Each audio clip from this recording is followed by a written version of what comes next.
Hello and welcome. If this is your first time joining me, I'm Tika and this is Everyday Ballet, where we bring gorgeous, authentic classical ballet principles, training, and style to everyday life. You don't need to have a dancer's body or know anything about ballet. I'm here to show you all about it and how to bring some ballet grace and power into your life.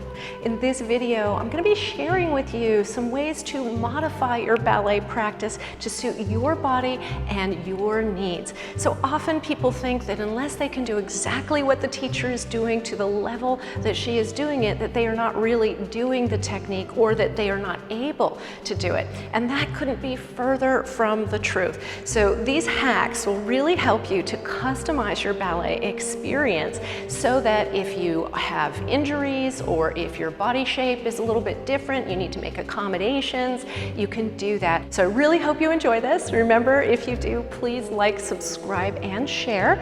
And if you'd like to train more ballet with me, definitely check out the links below or head over to everydayballet.com. We've got so many ways to enjoy ballet, and I would love to share more with you. I'm so delighted you're here. Let's ballet.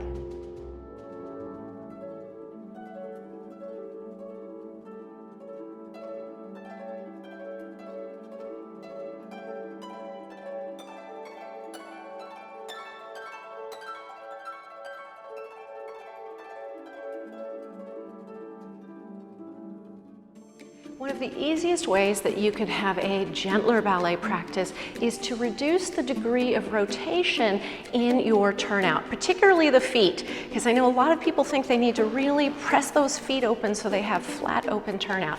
Don't do that. It's not good for any dancer, but especially if you're a bit older or if you have tighter hips or knee or back or ankle issues. Lessening the degree of the rotation of the feet and legs is going to be very, very helpful. When you rotate, you really only need about 40 to 45 degrees of rotation on each foot. And so this leaves you with approximately 80 to 90 degrees of turnout. And what that looks like from the front, I'll just back up here, is it looks like this. You don't need any more than this for your ballet technique. Just make sure that however your feet are placed, that you can bend the knees over the toes. And you can take a look down there to see that they are really over the toes and not falling inward. This is such an important principle for keeping the body safe and happy, and you can use this turnout principle of just lessening the degree a little bit to really help with so many situations.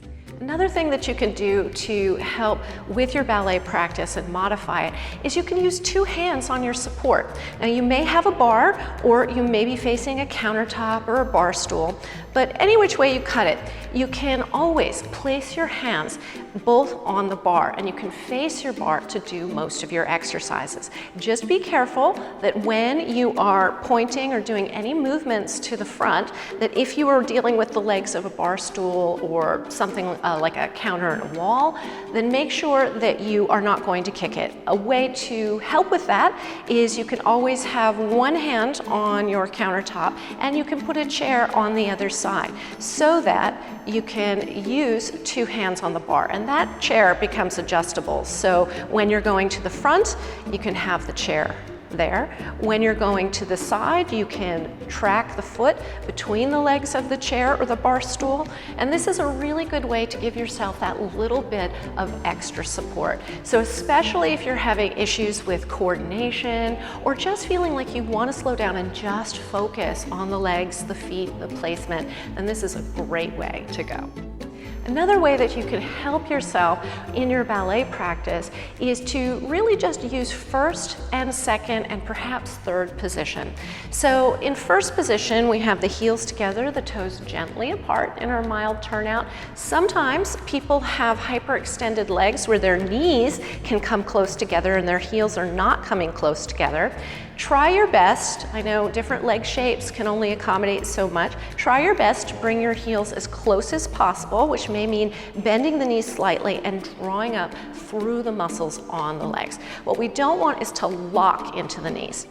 From our first position, you can do almost all of your ballet technique. So you don't have to do fifth position. You don't have to cross the legs. So first and second position will get you most of the way there, and you can have a very happy ballet practice this way.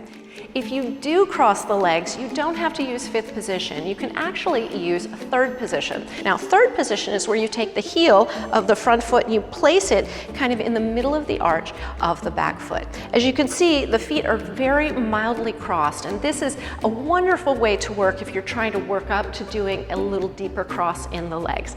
But you don't have to really cross the legs at all. First position is sufficient for almost everything we do, so feel free to use that as often as possible.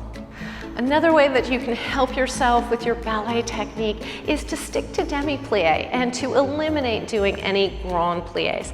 So we have those two types of plies in our ballet technique. The demi plie is our half plie, and we keep the heels on the ground the whole time.